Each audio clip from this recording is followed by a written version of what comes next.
สวัสดีผู้ชมกลับมาพูดคุยกันเช่นเคยทอล์กไทม์กับแม็กในวันที่13 มีนาคมปี 2026 ซึ่งวันนี้ก็เป็นวันศุกร์เนาะแม็กก็ได้ไปเห็นคอมเมนต์หนึ่งที่ได้คอมเมนต์เอาไว้ว่าน้องแม็กลองหาข้อมูลประเทศไทยกำลังสั่งซื้อเครื่องบินสำหรับขนส่งน้ำมันเป็นประเทศแรกของโลกท่านผู้ชมซึ่งแม็กก็ได้อ่านคอมเมนต์นี้แม็กก็ไปหาข้อมูลซึ่งก็เห็นข้อมูลที่น่าสนใจดีก็มาจากเพจ Airbus เลยเนาะซึ่งเป็นเพจทางการของ Airbus เริ่มถึงรูปภาพแล้วก็วิดีโอดังกล่าวที่ว่าปรากฏขึ้นณปัจจุบันก็มาจากเว็บไซต์ Airbus ท่านผู้ชมดังที่แม็กได้มักวอลไปในท้ายคลิปเนาะท่านผู้ชมนั้นมีเรื่องราวใดที่ว่าอยากจะมาพูดคุยกันอยากให้แม็กนั้นไปหาข้อมูลเพื่อนำมาพูดคุยวิเคราะห์กันก็คอมเมนต์กันเข้ามาได้เช่นเดียวกับคอมเมนต์ของ PFC ฐานนี้ท่านผู้ชมก็จัดให้เนาะกับเรื่องดังกล่าวนี้บอกเลยว่าน่าสนใจซึ่งไทยนั้นก็เป็นอีกสิ่งหนึ่งที่ว่าพยายามเพื่อว่าเสริมกำลังเสริมเขี้ยวเล็บในการป้องกันตนเองป้องกันอธิปไตยของไทยและก็รักษาพื้นแผ่นดินของประเทศไทยท่านผู้ชมเช่นว่าที่ผ่านมาเนาะเราก็เห็นว่าได้มีการเสริมเขี้ยวเล็บเช่นว่าเครื่องบินโจมตีก็คือกิฟเพนเห็นบ่ก็จะเป็นเรือดำน้ำแต่ว่าสำหรับเครื่องบินเติมเชื้อเพลิงนี่นะอาจจะบ่ได้เป็นเครื่องบินรบโดยตรงแต่ว่าเป็นเครื่องบินที่ว่าสนับสนุนการรบท่านผู้ชมสนับสนุนการปกป้องแล้วก็รักษาอธิปไตยของไทยก็เป็นอีกหนึ่งเขี้ยวเล็บเนาะเดี๋ยวเราไปฟังเนื้อหาข่าวกันก่อนแล้วเราจะไปสรุปแล้วก็วิเคราะห์พูดคุยกันนี่ก็เป็นเนื้อหาข่าวที่ว่าแม็กนั้นได้นำมาจากเพจหรือว่าเว็บไซต์ Airbus เนาะก็สรุปเอาแต่ประเด็นที่ว่าสำคัญเนื้อหามีอยู่ว่ากองทัพอากาศไทยนั้นได้สั่งซื้อเครื่องบินรุ่น Airbus A330 MRTT Plus ซึ่งเป็นเครื่องบินเติมเชื้อเพลิงกลางอากาศและขนส่งรุ่นใหม่ที่พัฒนาจาก A330 NEO ท่านผู้ชมโดยเครื่องบินรุ่นนี้นั้นสามารถเติมเชื้อเพลิงให้กับเครื่องบินลำอื่นได้ทั้ง2ระบบคือแบบทรายและก็กลวยรวมถึงแบบบูมนอกจากนี้ยังติดตั้งชุดอุปกรณ์สำหรับภารกิจอพยพผู้ป่วยทางอากาศและก็มีห้องโดยสารแบบ VVIP นอกจากจะเป็นการสนับสนุนการต่อสู้เนาะการสนับสนุนการเชี่ยวเล็บในการป้องกันประเทศไทยแล้วก็ยังเฮ็ดได้หลายภารกิจว่าจะเป็นการขนส่งผู้ป่วยแล้วก็ขนส่งผู้โดยสารแบบ VVIP ว่าจะเป็นประธานประเทศของประเทศอื่นมาเยือนเนาะหรือว่าจะเป็นบุคคลสำคัญของในประเทศไทยท่านผู้ชมเดี๋ยวเราจะไปพูดคุยกันตามหลังนี่เราไปบอกเกี่ยวกับหน้าข่าวกันต่อกันซึ่งเครื่องบินลำดังกล่าวนี้จะเริ่มขบวนการดัดแปลงทางทหารอยู่ที่ศูนย์ Airbus MRTT ในเมืองเกตาเฟประเทศสเปนท่านผู้ชมในปี 2026 ก็คือในปีนี้นี่แหละแล้วก็มีกำหนดส่งมอบให้กับกองทัพอากาศไทยภายในปี 2029 ก็บ่โดนเนาะประมาณ 3 ปีข้างหน้าท่านผู้ชม A330 MRTT พลัดลำนี้ได้พัฒนาจากรุ่นเก่าก็คือ A330 MRTT ธรรมดาเนาะแต่ว่าอันนี้คือรุ่น plus ที่ใช้งานจริงในหลายประเทศทั่วโลกโดยสะสมชั่วโมงบินมาหลายกว่า 340,000 ชั่วโมงบินและก็มีลูกค้าทั่วโลก9ประเทศอันนี้ไม่ถึงรุ่นเก่าเนาะแต่ว่ารุ่นใหม่ที่ว่าไทยกำลังสั่งซื้อเป็นประเทศแรกของโลกนี้ได้มีการพัฒนาหรือว่าอัปเกรดขึ้นไปอีกท่านผู้ชมซึ่งเครื่องบินรุ่นนี้ได้ใช้พื้นฐานจากเครื่องบินพาณิชย์นั่นก็คือ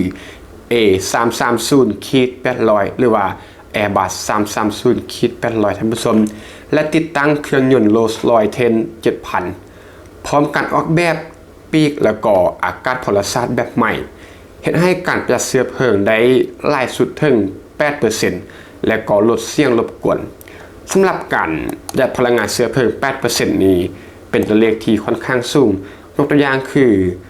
ใช้เชื้อเพลิงรวมไป100ล้านบาทเนาะลดลง 8% ก็เหลือ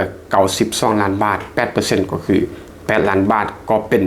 จำนวนที่ว่าเยอะพอสมควรคุณผู้ชมน้ำหนักวิ่งขึ้นสูงสุดเพิ่มขึ้นเป็น242ตันเห็นให้บินได้ไกลขึ้นบรรทุกเชื้อเพลิงสำหรับการเติมให้กับเครื่องบินลำอื่นนั้นได้หลายขึ้นและก็มีความยืดหยุ่นในการปฏิบัติภารกิจขั้นสูงพร้อมกันนี้ Airbus ยังขยายการร่วมมือกับบริษัทไทย Aviation Industry หรือว่า TAI โดยลงนามบันทึกความเข้าใจเพื่อให้มีการซ่อมบำรุงเครื่องบินดังกล่าวนี้ภายในประเทศไทยนี่แหละก็คือเป็นอีกหนึ่งเรื่องดีสังเกตว่าเวลาที่ไทยนั้นเฮ็ดโครงการหรือว่าอนุมัติโครงการต่างๆเนาะก็จะมีประโยชน์ที่ว่าจะเอื้อให้กับผู้ผลิตหรือว่าวิศวกรไทยยกตัวอย่างคือทางรถไฟความเร็วสูงไทยจีนเนาะก็คือต้องสัญญาก็คือต้องให้วิศวกรไทยนั้นเรียนรู้งาน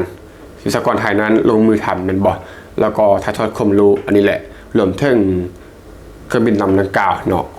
ความร่วมมือนี้สอดคล้องกับนโยบาย Make in Thailand คุณผู้ชมดังที่แม็กนั้นได้เว้าไปเนาะก็คือบันทึกความเข้าใจสร้างการซ่อมศูนย์บำรุงเครื่องบินลำดังกล่าวนี้ภายในประเทศไทยก็คือจะสร้างโน้ตฮาวให้กับผู้เชี่ยวชาญด้านนี้กับคนไทยท่านผู้ชมก็เป็นเรื่องที่ว่าดีตรงนั้นก็เป็นบทความของข่าวดังกล่าวที่ว่าทางเพจ Airbus ได้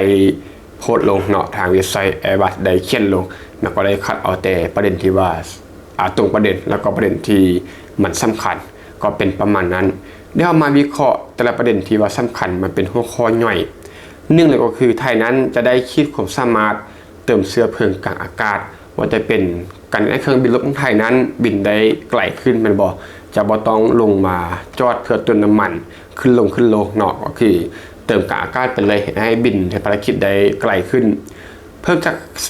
ขออภัยเพิ่มศักยภาพในการปฏิบัติระยะไกลแน่นอนเมื่อบินได้ไกลขึ้นก็เพิ่มศักยภาพในการปฏิบัติภารกิจในระยะไกลเพิ่มความยืดหยุ่นในการป้องกันประเทศ2ก็คือเครื่องบินลำเดียวแต่ว่าทำได้ภารกิจดังที่มันได้บอกไปเนาะในเนื้อหาข่าวหนึ่งเลยก็คือการเติมเชื้อเพลิงกลางอากาศอันนี้แน่นอนเพราะเป็นจุดประสงค์ของเครื่องบินรุ่นนี้2ก็คือเครื่องบินลำเลียง3ก็คืออพยพผู้ป่วย4ก็คือการทำภารกิจช่วยเหลือภัยพิบัติเนาะว่าจะเป็นภัยพิบัติต่างๆน้ำท่วมต่างๆที่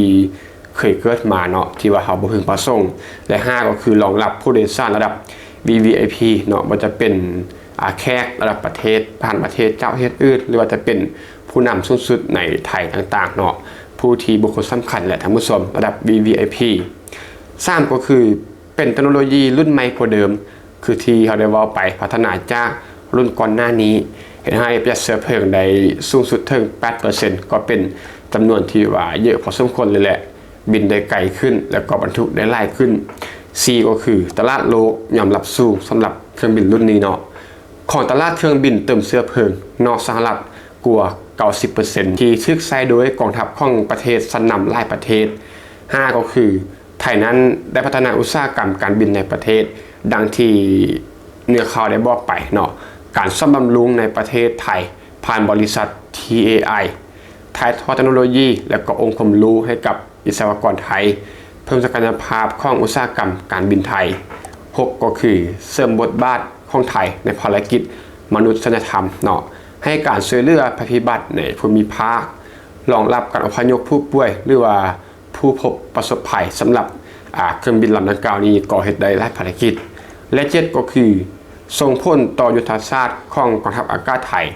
ในระยะยาวท่านผู้ชมเพิ่มความสามารถในการปฏิบัติภารกิจร่วมกับพันธมิตรรองรับการใช้เครื่องบินรบรุ่นใหม่ในอากาศเพิ่มขีดความสามารถด้านยุทธศาสตร์กลางอากาศท่านผู้ชม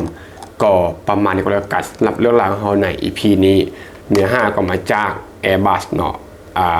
จากเพจจากเว็บไซต์ Airbus นั่นแหละก็ต้องขอบใจทางคอมเมนต์ที่ว่าได้คอมเมนต์ให้แม็กนั้นไป5เนื้อ5ดังกล่าวนี้แล้วก็มาพูดคุยกับท่านผู้ชมถ้าท่านที่ว่ามีเรื่องใดอยากให้แม็กนั้นไปหาข้อมูลวิเคราะห์รวบรวมแล้วก็สรุปประเด็นน่าสนใจเช่นเดียวกับวิดีโอดังกล่าวนี้เช่นเดียวกับเรื่องดังกล่าวนี้ก็คอมเมนต์เข้ามาเต็มที่ท่านผู้ชมซึ่งนี้ก็นับว่าเป็นโครงการที่ว่าดีไล่เนาะในการเพิ่มศักยภาพเขี้ยวเล็บให้กับประเทศไทยแล้วก็มีอีกข้อหนึ่งที่ไทยนั้นมักจะทำได้ดีก็คือต้องถ่ายทอดบทเรียนเนาะให้กับประเทศไทยอย่างใดอย่างหนึ่งเช่นว่าการซ่อมบำรุงในประเทศก็จะได้ถ่ายทอดองค์ความรู้ให้กับวิศวกรของไทยผสมก็เป็นการต่อรองที่ว่าสานสลาดทำสมที่ว่าฟังว่าจุดนี้มีตัวได้จะมาแลกเปลี่ยนพูดคุยกันก็เต็มที่คอมเมนต์และพีนี้ก็ต้องขอบใจทุกท่านที่มารับชมรับฟัง